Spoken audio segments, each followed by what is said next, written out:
Okay, hey there, and welcome back to the Deep Dive. Hey, everyone. We are jumping right into a moment that, well, our source material argues gives us a really fascinating look at power, access, and the dynamics of media interactions at the highest level. That's right. Today, our source material is an analysis piece from Sky News, and it's dissecting a specific event involving Elon Musk at the White House. This was under the previous administration. Right, it was presented, I think, as a press conference, but this analysis piece really digs into that label and what actually happened there. Exactly. So our deep dive mission today is basically to unpack the specific account from the source. We want to pull out the details, the setting, the atmosphere described, the questions that were asked. And maybe more importantly, the ones that weren't asked, according to the source, and what they suggest all of this tells us. Mm-hmm. We're going to try and take you through the key insights from this particular analysis fairly quickly so you can get the context and, some of the surprising observations highlighted by the source. Let's unpack this. Okay, so the first thing the source really highlights is the setting itself. This was described as a press conference, okay, but held in the Oval Office. But, and this is a key detail, the source notes it wasn't like an open press conference. It involved only a few select journalists, pool reporters they're called. Yeah, and the source points out something specific about how this particular pool was selected under that administration specifically. Usually you've got the White House Correspondents Association, that's the reporter's own professional body. Right, they usually manage the list, who gets in for these limited access things. Exactly, a rotating list. But according to the source for this event, the administration itself actually compiled the list of reporters. So the source kind of frames that as a notable detail right from the start, how this interaction was set up and managed. Definitely. And then there's the atmosphere inside the Oval Office, as the source describes it. They felt the media who were there seemed particularly compliant. I think the source's exact words were that the questions were soft. Painfully so. That kind of sets the stage, according to the source, for maybe what wasn't going to get asked. Mm-hmm. And against that backdrop, you have Elon Musk, who was obviously a very significant presence there. The source makes a pretty strong assertion here, saying that Musk, under that president, had, without question, wielded immense power over the past few months. They characterize this level of influence as unprecedented for an unelected official. So the source is really setting up the context of who was in the room and the kind of power they were perceived to hold at that time. Precisely. And the source then goes into some detail about specific actions attributed to Musk during that period. Actions the source highlights as being, well, controversial and having a big impact. Things like allegedly upending federal government workings, slashing thousands of jobs. Yeah, and the source also mentions him forcing the closure of whole departments like USAID. That's the agency handling a lot of U.S. foreign aid and development. Right, so closing or changing departments like that, the source notes, has a real impact on America's global footprint.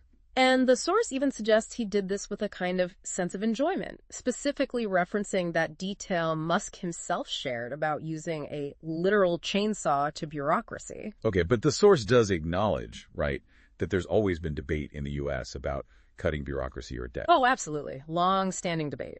But the source seems to highlight that the criticism, from Musk's critics anyway, wasn't just about the goal of cutting, but specifically about his methods. Yes, exactly. According to the source, critics were arguing that where a scalpel was definitely needed, Musk instead deployed a sledgehammer. That's the quote. A sledgehammer, okay. And the source also observes that his, flamboyant style could itself be seen as a kind of powerful distraction from the actual substance of these big policy and structural changes he was making. Okay, so let's paint the picture based on the source. Yeah. You have this carefully selected, very limited group of reporters. Described as compliant. Right? Asking soft questions, interacting with someone. Musk, who the source says is wielding unprecedented power and making these really controversial changes. Using methods critics called a sledgehammer. And the core point the source seems to emphasize is that none of the methods, the controversies, the sheer power, none of it was really rigorously questioned in this setting. Not at all. Instead, the source gives examples of the questions that did get asked, which they pretty bluntly characterize as inane. Okay, so what were some examples? Well, this is where the analysis gets quite specific. The source mentions things like a question asking the president for marital advice for his French counterpart. Oh, wow. Yeah, even referencing a detail about his wife allegedly shoving him recently. Kind of gossipy. Or a question put directly to Mr. Musk. Was it harder to colonize Mars or reform government? Right. And the source notes the president was also asked if he'd pardon Sean Diddy Combs if convicted. And what was the response? Well, the source highlights that the president didn't say no, but critically, according to the source, there was zero follow-up. No one pushed him on it. Okay. And another one, the president being asked if he wished he'd become a judge, since judges kept blocking his legislation. Yeah, the source says he just laughed at that one. Now, to be fair, the source does mention that a couple of questions about really pressing issues, like Gaza, were asked, right? They were squeezed in. They were, yes. A couple. But the source's overall assessment is still that the questioning just wasn't probing. It didn't do what, in their view, the media is supposed to be there to do, hold power to account. And what's fascinating here, as the source pointed out, is a moment they highlight where, well, irony seemed to have died. Okay. Tell me about that. This was apparently when the president was talking about his administration's success in cutting government waste. Which, the source notes, was actually only a tiny fraction of the savings he'd promised, like $2 trillion promised versus what was achieved. Exactly. And according to the source, in the very same breath, Elon Musk congratulated the president on the extensive, gaudy gold makeover of the Oval Office itself. Wow. An upgrade, the source points out, cost undisclosed sums of money. Right. So the source presents this specific exchange as just a really striking contrast, especially given the context of talking about cutting government waste. Okay. Shifting gears slightly, the source also talks about how some more maybe personal topics were handled, or maybe not handled. Yes. One reporter, according to the source's account, did bring up Musk's alleged drug use. How did that go down? Well, the source notes that the reporter specifically attributed the allegations to the New York Times, which the source argues kind of gave Musk an easy out. Ah, so he could just dismiss the source? Pretty much. His response, as reported by the source, was essentially, why believe that fake news? Just deflected it. And here is where the source makes a really pointed observation. This seems like a key insight for them. They state, quote, surely the obvious question was, Mr. Musk, when was the last time you took ketamine or ecstasy? A direct question. A direct question. And the source's observation about that question. Let me guess. It never came. Right. So this specific example for the source really illustrates that overall lack of, probing inquiry they were talking about. Exactly. It starkly highlights it for them. Okay.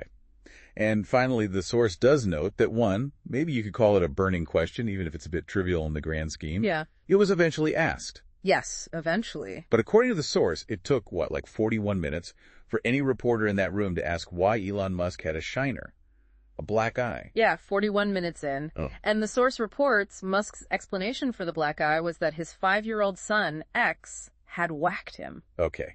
So if we step back and look at this whole account from the Sky News analysis piece, what we've seen described is this scene set with a carefully managed, limited group of reporters. Right, an atmosphere described by the source as compliant, where the questions were apparently painfully soft. And you have Elon Musk present, wielding what the source calls immense, unprecedented power for someone unelected. Who had, according to the source, undertaken these significant, controversial actions using methods critics called a sledgehammer.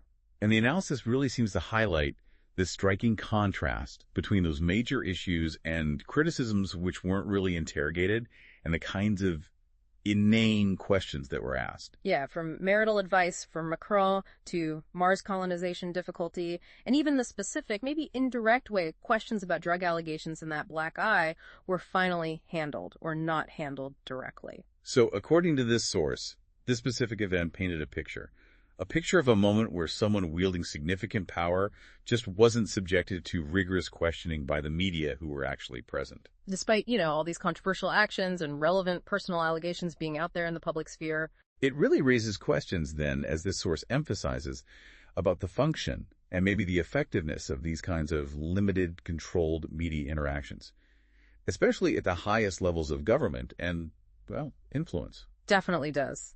So, based on this specific account from the source, what does it make you listening think about how information gets shared or perhaps, not shared in these kinds of high-level interactions? Yeah, and how does the nature of the questions that get asked, and maybe just as importantly, the ones that are avoided, how does that shape our understanding of the people in power and the decisions they're making? And maybe one final thought, just building on the source's account. Consider the layers of interaction described here. You've got the powerful adult, Musk, making these sweeping changes to government and the economy. Then you have a child's action resulting in a very visible black eye. And then there's the lens through which the media, in this specific instance, according to the source, chose to report on all these different threads.